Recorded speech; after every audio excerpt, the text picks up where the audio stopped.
Assalamu alaikum, I'm Aisha and you're watching SAMAA News. Here are today's headlines. Ukrainian President Volodymyr Zelensky says Kiev is ready to deepen defense cooperation with Poland, offering expertise in countering Russian drones and sharing battlefield experience. Speaking in Warsaw, along with Polish President Karol Nawrocki, Zelensky said Ukraine knows how to defend against every type of Russian drone and can help protect neighbouring countries, underlining growing regional security cooperation in the face of ongoing Russian threats. Meanwhile, Ukraine has welcomed a €90 billion European Union loan agreed in Brussels, even as EU leaders failed to reach a deal on using frozen Russian assets to finance the support. President Zelensky called the package a major boost to Ukraine's resilience. The bloc opted to borrow funds directly after concerns over legal and financial retaliation, particularly for Belgium, stalled the asset seizure plan. Russia said the lack of agreement showed the risks Europe would have faced. Russian President Vladimir Putin has offered no compromise on his terms for ending the war in Ukraine on Friday, and accused the European Union of attempting daylight robbery of Russian assets. Putin set out the Kremlin's stance on the war in the opening moments of his annual end-of-year press conference, a marathon event that typically runs for some 4 hours. He said he did not see readiness on the Ukrainian side to agree a peace deal, but there were certain signals it was willing to engage in dialogue.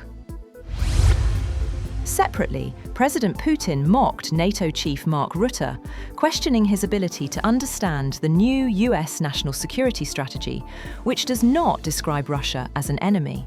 Responding to Rutte's warning that NATO should prepare for a major war and that Russia could be its next target, Putin said it made no sense when the United States itself was not seeking confrontation.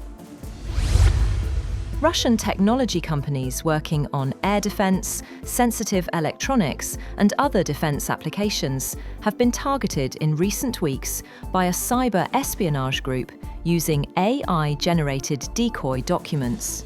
According to a cybersecurity analyst, the discovery by cybersecurity firm Intesa shows how AI tools can be easily harnessed for high-stakes operations and offers a rare look at hacking campaigns targeting Russian entities. Britain has imposed sanctions on individuals and organisations it said were linked to violence perpetrated against civilians in Syria, including some who financially supported former President Bashar al-Assad's government.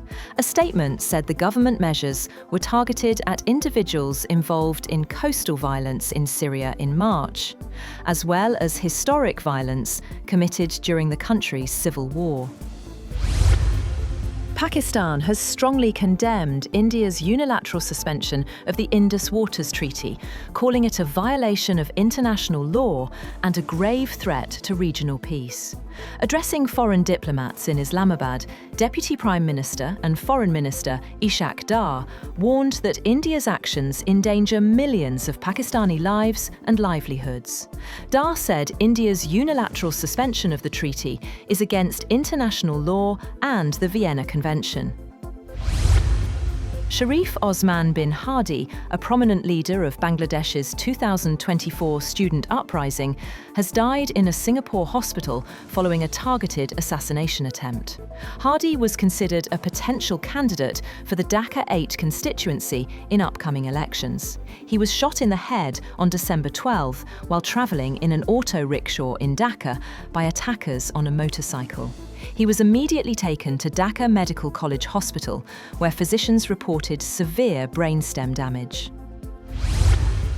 7 people have been killed in the crash of a Cessna 550 business jet in Statesville, North Carolina, including former NASCAR driver Greg Biffle. The plane crashed at the Statesville Regional Airport in North Carolina. The North Carolina Highway Patrol said it is believed that Biffle and members of his immediate family were among those killed, but because of a severe post-crash fire, a formal confirmation has not been completed. The plane was registered to a company tied to Biffle.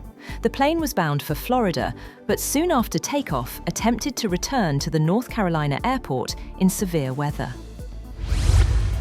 The suspect in the mass shooting last weekend at Brown University in the Providence area of Rhode Island, US, is dead.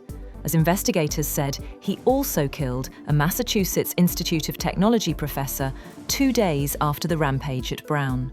Officials said the gunman, identified as a Portuguese national, attended Brown University more than 2 decades ago, but his motive remains a mystery.